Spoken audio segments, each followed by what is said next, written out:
A lot of people are first afraid to toot their own horn. They have difficulty introducing themselves. And the reason is they think that if they say something that's memorable, it will bother the person that they're talking to. But this is one of those things that's the complete reverse of the way you think about it. If you want to be remembered, you have to say something that's memorable. Do you or do you not want to be remembered? Do you want to get their business? Do you want them to come back to you at some point and say, look, I think you do this sort of thing. Could you do that for me? That's the difference. The thing you want in today's world is to be remembered, to be sought after, to be a person that someone can name based on what they do to get other business to you. You need to be memorable.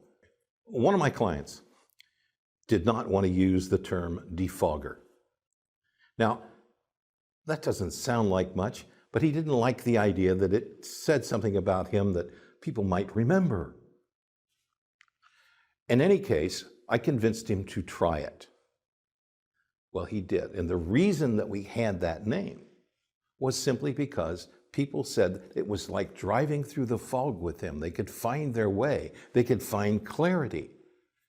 So we tried it. And he resisted for a while. And then all of a sudden one day he said, you know, this works pretty well. People understand what I'm talking about. And I went, really? Well, over time, because of the way he was dealing with clients and speeding up their processes, he became the defogger and accelerator. One of his clients, I can't name the client, but he was the former president of the largest association of its type in the country. And he went and spoke at the convention the year after he left office. And what he did was talk about how he and Jim, my client, had worked with his company over a quarter and how they had had the best quarter they had ever had in the life of the company and how the earnings on the company had increased by double from the year before. When he finished his speech, the owner of the largest company that did that kind of service walked up to him and said, "Where do I get me some of this defogger stuff?"